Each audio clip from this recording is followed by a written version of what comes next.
ఇటురా అని చిటికేసావో గెలుపెందుకు దిగి రావాలి, మరి నీకు మిగతా వాళ్ళకి తేడా ఎట్టా తెలియాలి, గర్వంగా చెప్పుకునేందుకు నీకు ఓ కథ కావాలి, చెమటోడ్చి పొందిన విజయం పరిమళమై నిన్ను చేరాలి,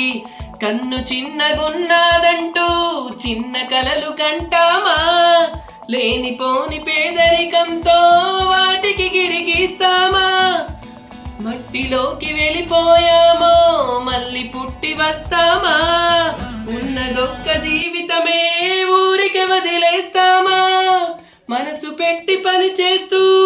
ఓర్పుతోనే అడుగేసేయ్, నీదైన మార్పుగా సరికొత్త చరితనే రాసేయ్. నానే నరనానే నరనానే, అదిగో ఆకాశం నీ హద్దురా, అననానే నననానే నననానే, దాన్నందే అవకాశం వదలొద్దురా.